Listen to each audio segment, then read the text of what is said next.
में ज्वाइन किया है दिफाई तजज़ियाकार अमजद शुएब साहब हमारे साथ मौजूद हैं। अस्सलाम वालेकुम अमजद शुएब साहब, बहुत शुक्रिया ज्वाइन करने के लिए। पाक बहरिया ने अपनी समुद्री हदूद में भारतीय आबदोज का सुराग लगाया और जो बात बताई गई है तर्जुमान पाक बहरिया की जानिब से, ये कहना उनकी जानिब से बताया गया है कि जदीद तरीन भारतीय आबदोज थी, एक और नाकामी का सामना करना पड़ा है भारत को।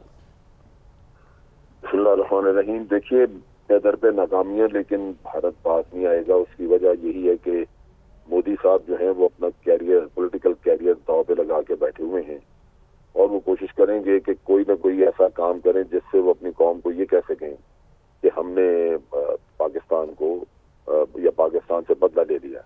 अब चीज ये है कि ये सोचने की बात असल में ये है कि क्या ये दानिशमंदी है।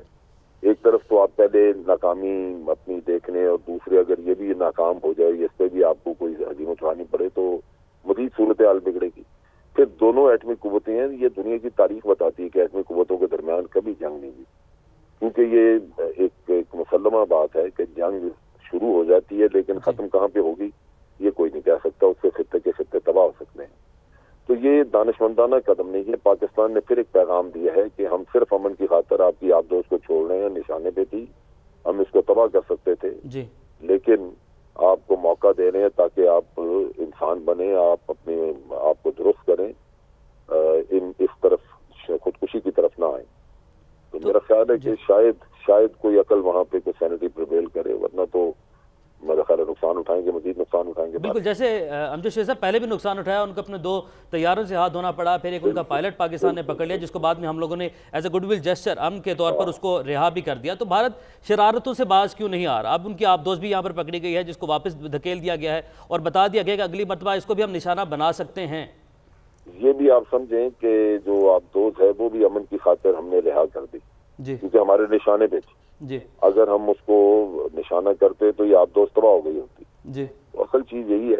लेकिन भारत असल में बड़ा, आपने देखा ये जो उनके एंकर और सब गुफ्तगू करते हैं जी, वो उन्होंने अपने अवाम और अफवाज में कुछ ऐसा माहौल पैदा कर दिया है जैसे पाकिस्तान जमीन पे रिंगती हुई कुछ चूंटी है और ये पाँव रखेंगे तो खत्म हो जाएगी। इसलिए वो जो गरूर होता है वो इनको ले बैठा। दूसरी तरफ ये है कि मेरा ख्याल है जो इनके जो फौजी हैं वो ट्रेनिंग की बजाय, इनकी नेवी और ये ट्रेनिंग करने की बजाय ये बॉलीवुड फिल्में देख के तसल्ली कर लेते हैं। इनको यकीन आ जाता है कि शायद जो कुछ फिल्में दिखाए जा रहे हैं हम वो कर लेंगे। ये कोई इनके, मैं समझता हूँ कि बहुत बड़ी गलतफहमी में ये लोग मुब्तला हैं जिसकी वजह से ये मुंह निकाल के चल पड़ते हैं। दूसरी तरफ मोदी साहब हैं जिनको परेशानी है कि वो वज़ीर आज़म आगे फिर बनना चाहते हैं और जो 2 जहाज उनके गिराए हैं उससे बड़ी हजीमत हुई और काफी मेरा ख्याल है कि पार्टी का अपना ग्राफ भी बहुत नीचे गया है। तो इन हालात में लगता है। तो अमजद शुएब साहब, भारत की जानिब से जब अभिनंदन पकड़ा गया, उनका पायलट पकड़ा गया, तो बड़ा शोर डाला गया कि वियना कन्वेंशन के तहत ये होना चाहिए, वो होना चाहिए। तो जब ये पाकिस्तानी हदूद की खिलाफ वर्जी करते हैं तो तब इन्हें वियना कन्वेंशन याद नहीं आता?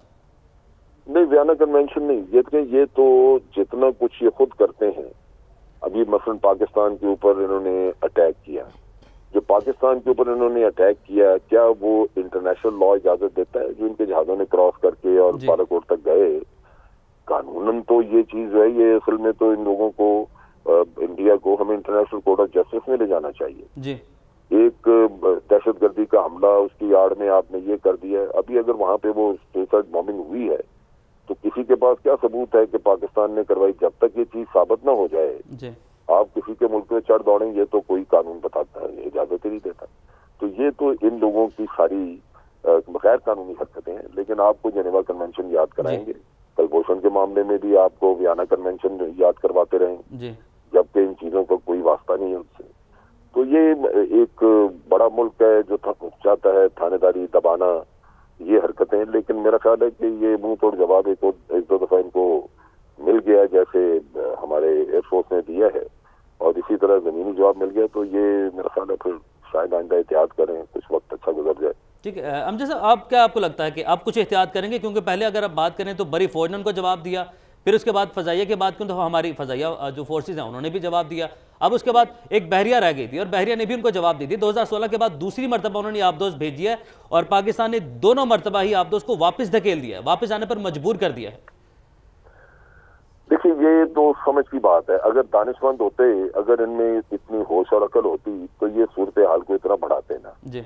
पाकिस्तान जब बार बार कह रहा था कि देखेंगे हम अमन की ख्वाहिश रखते हैं, हम तावन करेंगे इंक्वायरी में भी, अगर पुलवामा में वाकया हुआ तो हमें भी अफसोस है, आप हमें सबूत दें, बताएं, हम एक्शन लेंगे, तो अक्लमंद इंसान तो उसी पे मुतमईन हो जाता है कि एक मुल्क विलिंगली खुद आपके साथ तावन करने को तैयार है। लेकिन आपने सूरत हाल को बिगाड़ा यहाँ तक, तो आप जो यहाँ तक इन्होंने पहुंचाया, नुकसान भी उठाया, कभी आप इन लोगों को अक्लमंद कह सकते हैं? ये सोच सकते हैं कि ये दूरअंदेश है? कोई लीडर दुनिया का ऐसा है कि जो अपनी कौम को जंग की तरफ धकेलना चाहे? हमेशा अच्छा लीडर जिसकी जो दूरअंदेश हो, वो अमन के लिए कोशिश रहता है, इसलिए कि अमन में वो तरक्की करवा सकता है अपने मुल्क को। लेकिन आप जंग में झोंक के तो सिर्फ तबाही लेंगे अपने मुल्क के लिए, दूसरे मुल्क का भी नुकसान होगा लेकिन आपका तो होगा ना। तो ये ना अपने मुल्क से मुखलिस है, ना अपने लोगों से झूठ इतना बोलते हैं। ये वो जो सर्जिकल स्ट्राइक का ड्रामा आज दिन तक रचा के बैठे हुए हैं, अब तो लोगों को समझ लग जानी चाहिए। हम कहते रहे कि वो झूठ है, तो इनके लोग जो है वो यकीन नहीं करते रहे, लेकिन जो उन्होंने बालाकोट वाला किया वो झूठ खुल गया, अब वो पूरी दुनिया बता रही है। तो इनके लोगों को समझ लगनी चाहिए कि इनके लीडर, इनकी फौज सब इनके साथ झूठ बोलते हैं, और वो झूठ बोल के इनको ऐसे एक माइंड सेट में ले आते हैं जहां वो खुश हो जाते हैं कि अच्छा हमारी अफवाज ने ये काम कर दिया, जबकि किया नहीं होता। तो इनको पकड़ दकड़ करनी चाहिए अपने लीडर्स की, वरना ये किसी वक्त अपने मुल्क को तबाही के दहाने पे ला के तो दबाएंगे, करेंगे इनका सत्यानाश। तो अमजद साहब, ये मैरीटाइम जो लॉज हैं उसकी भी खिलाफ वर्जी की गई है भारत की जानिब से। अब आलमी स्टेज पर या फिर डिप्लोमेटिकली किस तरह इस मसले को उठाया जाए? पहले हमारी हवाई सरहदों की इन्होंने खिलाफ वर्जी की, गैर कानूनी, उसे हमें अगर हमारी हुकूमत मुनासिब समझे तो इनको इंटरनेशनल कोर्ट ऑफ जस्टिस में ले जाना चाहिए। अब ये हमारी बहरी सरहदों की खिलाफ वर्जी कर रहे हैं, बिल्कुल हमें हक है कि हम इनको लेके जाएं इंटरनेशनल कोर्ट ऑफ जस्टिस में। इनको वैसे तो ये हकदार इसी चीज के, कि इनको छोड़ना नहीं चाहिए इन चीजों पे, लेकिन बात सूरत ये हुकूमत को जायजा लेना चाहिए, है गैर कानूनी, इसकी मजम्मत होनी चाहिए। हमें अपने दोस्त ममालिक को भी बताना चाहिए कि ये हरकतें कर रहे हैं, अब इनकी मजम्मत की जाए। अमजद साहब, जैसे कि अब पहले भी जिक्र किया गया कि 2016 के बाद ये दूसरा मौका है कि जब जो है भारतीय आबदोज है वो पाकिस्तानी पानी की खिलाफ वर्जी करते हुए अंदर घुस गया, उसको वापस धकेला गया। तो जैसे हम लोगों ने देखा कि पहले उनके फ़ज़ाई के तैयारे आए, एक दफ़ा वार्निंग दी, दोबारा उसको गिरा दिया गया, अब 2 मरतबा वार्निंग दे दी गई है, तीसरी मरतबा पाकिस्तान का क्या रिएक्शन होना चाहिए? मेरे ख्याल में तीसरी दफा इसका निशाना लेना चाहिए अगर ये दोबारा डिटेक्ट हो यहाँ पे, क्योंकि इनको इंडिया को वाज़ेह वार्निंग दे दी गई है कि हमने इसको निशाने पे लिया, लेकिन छोड़ा सिर्फ इस वजह से कि हम नहीं चाहते कि बात बहुत बढ़ जाए, क्योंकि आबदोज का तबाह करना एक बहुत बड़ी बात होती है। उसमें बहुत सारे लोगों अंदर जो हमला होता है वो सबकी जाने जाती हैं, वो बहुत बड़ी बात है। अमजद साहब, लेकिन एक्सक्लूसिव इकोनॉमिक जोन की वायलेशन की गई है भारत की जानिब से, जो 200 नॉटिकल माइल्स का एरिया हुआ करता है। अभी वहाँ पे हम तेल की तलाश वगैरह कर रहे हैं, वहाँ पे ड्रिलिंग हो रही है जी। कल अल्लाह अपनी रहमत में रखे तो तेल निकल आता है। आपके लिए आपकी इकोनॉमिक जोन का दिफा करना बहुत अहम होगा जी। आपके जो आपके अगर ज़खायर वहाँ पे हुए तो ये तो भारत करेगा कोशिश के इसी तरह उनको तबाह करे, उसके रिग वगैरह तोड़े, तो उसके लिए तो हमें बड़ा इसका दिफाई निज़ाम चुनाचे ये हम बर्दाश्त ही नहीं कर सकते। इस चीज़ को टॉलरेट नहीं किया जा सकता कि भारत हमारे पानियों में, हमारे समुद्रों में आके तो अपनी आबदोज़ें छोड़े या दक्षिण की आबदोज़ें। अमजद साहब, इस वायलेशन को एक्ट ऑफ वॉर कहेंगे आप? वायलेशन है आपकी हदूद की, सरहदों की। उन्होंने आके अगर कोई फायर वगैरह किया होता तो बिल्कुल एक्ट ऑफ वॉर होता, वरना तो जासूसी वगैरह करने के लिए ये आबदोज़ें मुख्तलिफ समुद्रों में फिरती हैं और जब डिटेक्ट हो जाती हैं तो फिर उनको वार्निंग दी जाती है तो निकल जाती है। अभी यहाँ भी आपने वार्निंग दी तो वो अगर निकल गई है और उसने कोई ऐसी हरकत आगे से नहीं की जिससे कि जंग का खतरा बढ़ता तो फिर एक्ट ऑफ वॉर नहीं आता। लेकिन हरकत तो अमजद साहब की गई ना, जासूसी भी क्यों हम करने दें अपनी सरहदों के अंदर? अगर कोई ऐसे पाकिस्तान की तरफ से अवल तो नहीं किया जाता, लेकिन अगर किया भी जाए, सोचा भी जाए तो वो तो बड़ा वावेला करेगा, बड़ा शोर डालेगा भारत।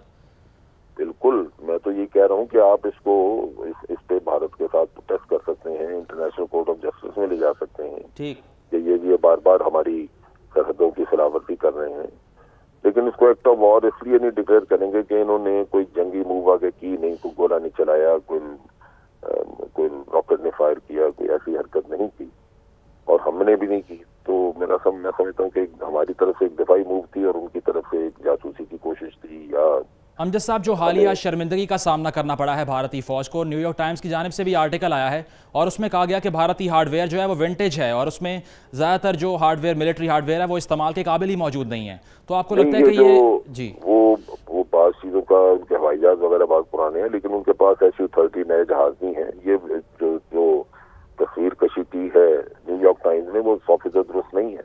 आप देखिए, ये जो ऑब्दोज थी, ये बड़ी मॉडर्न ऑब्दोज है। इन्होंने तो बड़ी नई ऑब्दोजें दी हैं, यहाँ से, फ्रांस से भी, भारत, इससे, रशिया से। अमजद साहब, ये भी कहा गया कि सिर्फ 10 दिन का वॉर एम्यूनेशन मौजूद है भारतीय फौज के पास।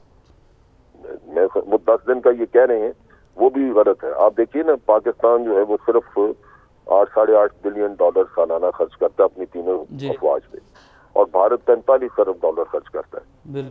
कई दफा 45 से ज्यादा करते रहे। तो जब इतना पैसा खर्च करते हैं तो कहना कि जी सिर्फ 10 दिन का उनके पास असला है, ये मानने वाली बातें नहीं है। ये पाकिस्तान को इन चीजों के ऊपर अपने आप को फिक्स नहीं करना चाहिए। हमें अंदाजा होना चाहिए कि ये बहुत बड़ा दुश्मन है हमारे सामने, जिसके जराए हमसे बहुत ज्यादा हैं, जो बड़े सालों से दुनिया का सबसे बड़ा असले का खरीदार था, जो बहुत सालों से हमसे 3-4 गुना ज्यादा खर्चा करता रहा अपने दिफा पे, तकरीबन 4 गुना ज्यादा करता रहा। ठीक है अमजद साहब, आखिर में आखिर में आपसे जानना चाहूंगा कि अगर हम भारतीय फौज के चीफ की बात करें, कल उनकी जानिब से भी मीडिया से गुफ्तगू की गई, सवालों पर तो आए माए शायद वो करते ही रहे, लेकिन एक बड़ी अहम बात उनकी जानिब से की गई थी, ऑनगोइंग ऑपरेशन है, और क्या ये उसी सिलसिले की एक कड़ी है? बिल्कुल बिल्कुल, हमें तवक्को थी कि ये हमारे जो पहला एक्शन हमने किया, जो जहाज वगैरह गिराए, हवाई सरहदों की हमने की है हिफाजत, तो ये बाज नहीं आएंगे, ये कहीं ना कहीं कुछ करेंगे। सो अभी तक चल रहा है सिलसिला। मेरा अपना ख्याल है कि ये जब तक इलेक्शन हो नहीं जाता, इनकी अपनी शर्मिंदगी और वो खिफत है वो मिटाने के लिए इनकी जानिब से ऐसे इकदाम आगे भी किए जाएंगे। बिल्कुल, ये जब इस काम से बाज नहीं आएंगे। ठीक है, दिफाई तज्ज़ेकार अमजद शेर साहब हमारे साथ मौजूद थे।